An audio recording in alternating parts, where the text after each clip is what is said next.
Continuamos con el programa, Gustavo, y como Así habíamos dicho, está con nosotros un especialista en el tema de violencia de género. Vamos a hacer hincapié en este tema, que tuvimos varios requerimientos. Estamos con la doctora Alejandra del Río, que forma parte de la Unidad Fiscal Especial en Violencia de Género, Familiar y Sexual, UFGEFAS. Doctora, buenas noches, muchas gracias por venir. Buenas noches, gracias a ustedes por invitarme. No, al contrario. Doctora, ¿qué es la violencia sexual? Y si la violencia sexual es una de las manifestaciones más extremas de la violencia de género.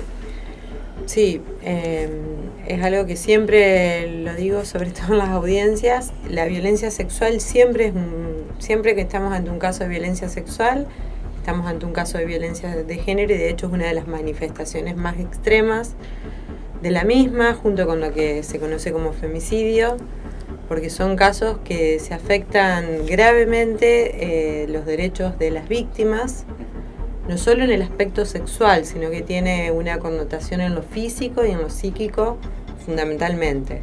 Por eso es uno de los casos más extremos.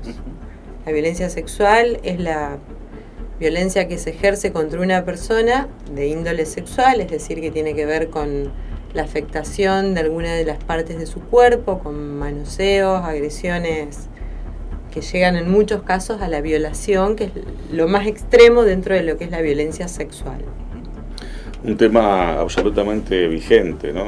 Muy preocupante, del cual de una u otra manera se está hablando casi todos los días, ¿no? Sí. ¿Cómo se está abordando esta temática desde la Fiscalía que usted integra? Bueno, la verdad que algo que me parece importante resaltar dentro de lo que es el diseño de la política criminal del Ministerio Público de la Acusación es que el tema violencia de género tiene una importancia trascendental. Ello se demuestra claramente en la formación de equipos especiales y concretamente al interior de nuestra unidad fiscal, UFGEFAS, la violencia sexual tiene una parte muy importante, sobre todo porque se trata de delitos que afectan fundamentalmente a niños y niñas y en el marco de las relaciones de familia, con lo cual son claramente sujetos merecedores de una protección especial por parte del Estado, y la investigación de estos hechos no solo sirve a los fines de poder detectar aquellas situaciones que están requiriendo la atención del Estado y la actuación urgente de las fuerzas del Estado, sino también porque entendemos que llegar a una condena eventualmente es una forma de reparación. Es muy difícil o imposible en realidad volver el tiempo atrás en este tipo de padecimientos, claro, pero sí entendemos que el acceso a la justicia y eventualmente una condena contra el agresor implica una forma de reparación. Esto lo han dicho los organismos internacionales largamente, y el impacto que tienen las víctimas en la investigación, el acceso a la justicia, el ser escuchadas, es algo muy importante. Un delito que a veces es de difícil visualización o determinación, porque entiendo que en muchas oportunidades se da dentro de lo que se llama intramuros, o sea, puertas adentro de una casa, de un núcleo familiar. A veces hay hasta situaciones de cierto pudor, vergüenza para ir a denunciar o ir a pedir ayuda, ¿no? Sí, eso es así. De hecho se habla siempre de que son delitos entre cuatro paredes o intramuros. Por eso también la declaración de la víctima siempre recobra una importancia especial, y a lo largo del transcurso de los años y el estudio más especializado de este tipo de delitos, desde los propios intérpretes de los tratados internacionales, como por ejemplo la Corte Interamericana de Derechos Humanos, para abajo, largamente la jurisprudencia viene repitiendo esto, de que el rol de la declaración de la víctima es mucho más importante de lo que era antes, de lo que era considerado antes, con lo cual es muy difícil contar a veces con más de un testigo, es decir, claro, más allá del relato de la víctima es muy difícil. Sí se pueden obtener testigos de oídas, que son aquellas personas que tomaron contacto con la víctima en el momento en que comenzó a contar lo que había padecido, o se puede tener testigos de contexto, que son testigos que nos pueden dar referencia de algunas circunstancias que va mencionando la víctima en su relato relacionadas al hecho. Pero es muy difícil contar con un testigo directo o con una cámara que esté filmando lo que ocurre, con lo cual el testimonio de la víctima siempre es fundamental. Por eso instamos siempre a que aquellos lugares, aquellas organizaciones, instituciones o aquellas personas que toman contacto con el develamiento, que denuncien, porque es muy importante poder darle visibilidad a este tipo de hechos. Esa denuncia en sede policial, en la sede del ministerio, ¿a dónde debe recurrir aquella persona que sepa algo o que le haya pasado algo en primera instancia? Nosotros en general, en el marco de la unidad que aglutina, más allá de la violencia sexual, todo lo que tiene que ver con género, se trabaja con todas las comisarías y en esto venimos haciendo como un trabajo bastante personalizado, tanto de capacitación al personal policial en general, como también de contacto más fluido con el personal de cada comisaría. No obstante, todo lo que es violencia sexual, todo lo que es abuso sexual, corrupción de menores, promoción y facilitamiento de la prostitución, todos esos delitos los trabajamos con exclusividad con Comisaría de la Mujer, que tienen un cuerpo de oficiales altamente calificados y que además... Sí, se ha hecho un trabajo, perdón, sí. Alejandra, se ha hecho un trabajo muy pormenorizado en ese aspecto, muy pormenorizado, sí, en relación a todo lo que es la capacitación del personal policial, porque después ya vamos a entrar en otro tema que es la estigmatización de este tipo de delitos, pero me consta que se han hecho un trabajo muy especializado, sí, muy específico en relación a la capacitación, ¿no? Sí, las chicas de la Comisaría de la Mujer, la verdad que trabajan muy pero muy bien y tienen un contacto muy fluido con... Nosotros somos 3 fiscales que estamos a cargo exclusivamente de estos temas, que son la doctora Yanina Tolosa, la doctora Mariela Jiménez, que es la jefa de la unidad, y yo. Y la verdad que la respuesta que nos vienen dando, además de que tener una unidad especial, permite que uno pueda abocarse exclusivamente a esto y poder trabajar de una manera mucho más coordinada, mucho más efectiva, con directivas claras y con un patrón de investigación determinado. Es decir, se bajan pautas como para abordar cada tema, qué sé yo, cuándo se hace una revisación ginecológica, cuándo se entrevista a los niños y de qué manera, qué medidas se relevan en un primer momento, cuándo se procede a una detención, cuándo se lo identifica. Son todas cuestiones que resultan muy importantes a la hora de comenzar a abordar un caso de estos. Una de las herramientas más importantes que tienen representantes del Ministerio Público Fiscal a los efectos de poder probar este tipo de delitos son las cámaras, las famosas cámaras Gesell. ¿Qué nos puedes decir en relación a esto para que la gente que está del otro lado sepa, en el caso de que ocurra un delito de este tipo, a lo que tiene que afrontar en relación a esto, ¿no? Bueno, la cámara Gesell es un dispositivo que está especialmente diseñado justamente para que nosotros en este caso lo usamos para tomar declaración a niños y niñas, fundamentalmente, no solo víctimas de violencia sexual. Eso es algo que tiene que quedar claro. En realidad hay un artículo en el Código Procesal Penal que establece que niños y niñas, cuando tienen que atravesar el proceso penal, siempre que su intervención sea indispensable, tienen que tener un resguardo especial, justamente porque son sujetos en formación y muy susceptibles de ser vulnerados.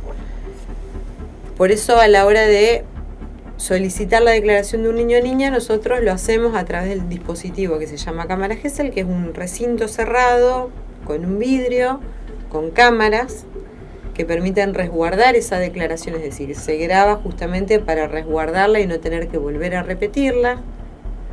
Y del otro lado, detrás del vidrio, que es un vidrio espejado, un vidrio que no permite ver al interior del dispositivo, pero sí en lo que se llama la retrocámara, se encuentran presentes las personas que tienen que estar conforme al acto. Por ejemplo, nosotros lo pedimos como anticipo jurisdiccional de prueba, con lo cual del otro lado está fiscal, defensor y juez, nunca el imputado. Esto es algo a lo que nos venimos oponiendo sistemáticamente desde que se empezó a realizar así. porque entendemos que la presencia del imputado es totalmente perjudicial para que pueda haber una voz libre por parte de niños y niñas. Y la importancia de grabarlo y de hacerlo con estas personas presentes es para que justamente no tenga que volver a repetirse.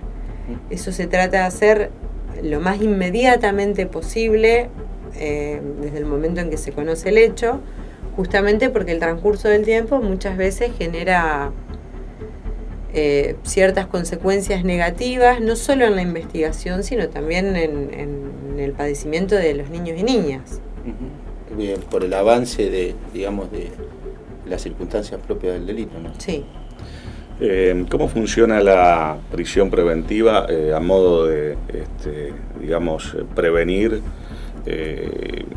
nuevos casos de este tipo de delitos? En realidad, la prisión preventiva, nosotros no pedimos una prisión preventiva a los fines de prevenir que ese agresor cometa más agresiones sexuales, porque lo que estaríamos diciendo o suponiendo es que esa persona va a seguir cometiendo actos ilícitos y ese no puede ser nunca un fundamento para que nosotros vayamos a una audiencia. La prisión preventiva en realidad solo se puede solicitar cuando se dan 3 requisitos. Y esto es importante que todo el mundo lo entienda en la medida de sus posibilidades, porque hay mucha exigencia por parte de la sociedad de que un agresor sexual quede preso. Y no siempre es posible, no porque uno no quiera, sino porque no están dadas las condiciones para que ello pase. En primer lugar, tiene que haber apariencia de responsabilidad. Esto implica que uno haya podido tomar contacto con ciertos elementos que son fundamentales para demostrar que el hecho existió y que esa persona puede tener un grado de responsabilidad en el hecho. Identificar el hecho con una persona. Exactamente. Y tener elementos que nos permitan decir, bueno, esto pasó y pasó a manos de esta persona. En segundo lugar, que la pena sea una pena de cumplimiento efectivo. A partir de la reforma reciente que sufrió el Código Procesal Penal, entendemos que nos habilita. Antes, si el delito no tenía una pena mayor a 3 años, el mínimo, era difícil solicitarlo porque había parte de la judicatura que entendía que ese requisito no se daba. Hoy por hoy, como está planteada la reforma, sí, por más que la pena mínima sea de 3 años, nos permite plantearlo en otros términos y poder discutirlo. Pasados esos 2 requisitos, sí o sí tenemos que encontrarnos con lo que se llaman riesgos procesales. Esto es que exista una probabilidad de fuga del imputado y una probabilidad de entorpecimiento probatorio. Si bien no hace falta acreditarlo fehacientemente, porque es decir, si uno tiene un entorpecimiento probatorio, por ejemplo, una amenaza concreta, ya estamos fuera de lo que es la probabilidad. Si yo voy y amenazo a alguien, claramente ya estoy tratando de entorpecer eso que el día de mañana se va a convertir en prueba o que pretendo se convierta en prueba. Pero tenemos que tener esos requisitos para poder llevar a una persona ante un juez y solicitar una prisión preventiva. Por eso hay muchas veces en que, más allá de los reclamos de familiares de víctimas que son totalmente atendibles y comprensibles, es muy difícil en una audiencia sostener un pedido de prisión preventiva cuando no se dan todos estos requisitos. Sí, también hay que tener en cuenta, hay que decirle a la gente que por más que quizás porque el magistrado interviniente, como decía la doctora, decidió que no quede en prisión preventiva, esto no significa que se abstendrá de la acción de la justicia y será llevado a juicio, porque es lo que persiguen. Totalmente de acuerdo, pero sí, más allá de que yo sí defiendo el derecho de inocencia, por supuesto, con el que cuenta cada persona que está siendo investigada, y que la libertad es un bien muy valioso y que la prisión preventiva es la excepción, no se nos tiene que escapar a nuestra realidad, que es algo que lo veo todos los días de mi vida, que muchas veces la libertad del imputado implica la institucionalización de los niños. Y que eso la familia, yo no pretendo en absoluto justificar una prisión preventiva con esto que estoy diciendo, para nada, pero sí que se comprenda que muchas veces la gente no termina de entender por qué mi hijo o mi hija tiene que ir a una institución o ser apartado del barrio o apartado de la familia, cuando esta persona que le hizo esto está libre como si nada. Y eso también tiene que ver muchas veces con el estigma que sufren las víctimas de violencia sexual. Es decir, esto es una cuestión que hay que irla machacando en la sociedad y tratar de ir sensibilizando y capacitando a todas las personas que integran la sociedad. Un niño o niña víctima de violencia que logre hablar es muy difícil, con lo cual cuando lo hace hay que tratar de respetarlo y de no censurarlo o no silenciarlo. ¿Cómo se lo silencia? Bueno, estigmatizándolo, diciéndole, señalándolo o culpabilizándolo. Yo he visto muchísimos casos de niños y niñas que padecen esta estigmatización tanto en la escuela como en el barrio, donde son niñas señaladas como la abusada, la loquita, la que provocó.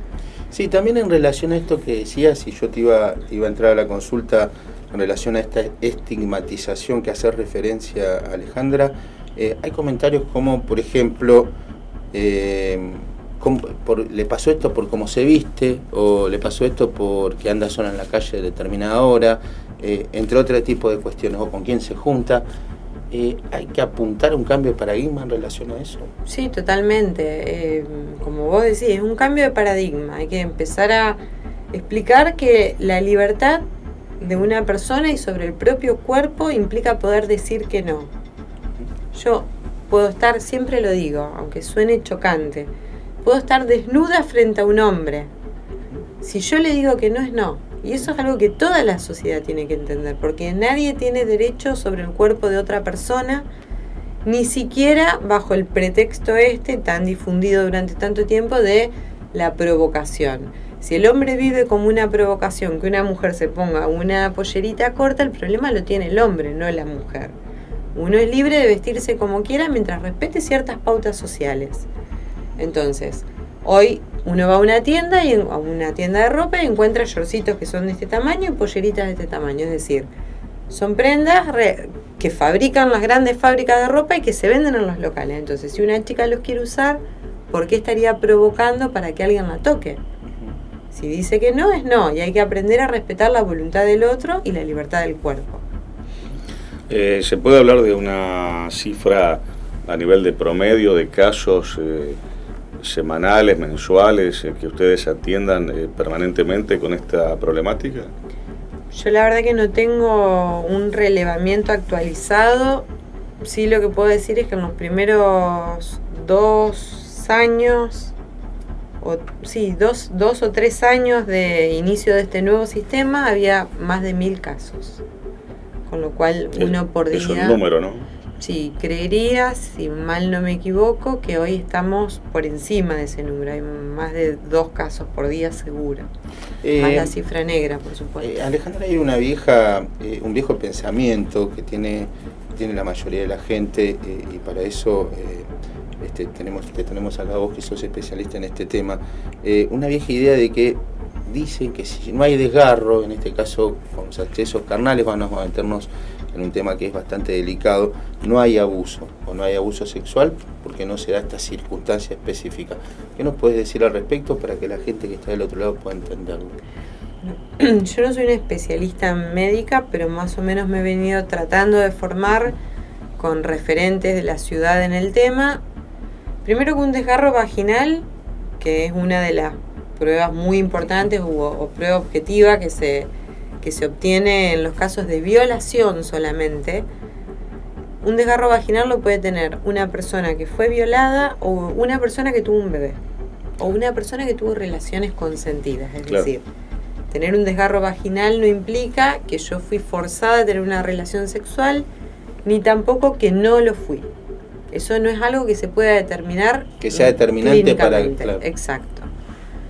Lo que sí vemos a diario, y en muchos casos, es que la gente cree que, sobre todo algunos padres, algunos progenitores, que creen que sus hijos no fueron víctimas y que lo que denunciaron es mentira porque no tienen un rastro físico, es decir, un desgarro. En realidad el abuso sexual va desde un mero tocamiento en una parte íntima hasta una violación, con lo cual que no haya una secuela física constatable médicamente no significa que no hubo abuso. Hay chicos que sufren abusos sexuales terribles durante mucho tiempo que implican un grave sometimiento sexual y que no tienen ningún tipo de secuela física constatable médicamente. Con lo cual el relato es fundamental, y que una cosa no esté no significa que no haya sido víctima. Eso es algo muy importante que todo el mundo lo pueda entender, porque es algo que escuchamos a diario. Pero mi hija miente, porque en realidad yo fui al médico y le dijeron que no tiene nada. No tiene nada, no tiene nada físicamente, pero no significa que no haya pasado.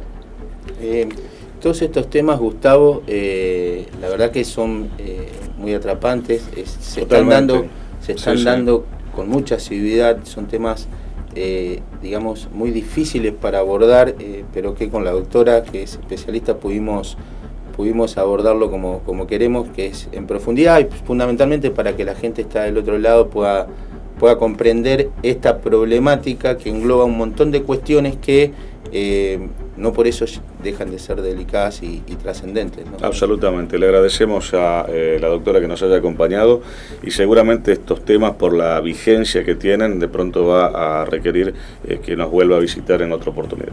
Con mucho gusto, no hay ningún problema. Vamos a un corte, Gustavo, y continuamos con el programa. Gracias, doctora. Gracias a ustedes.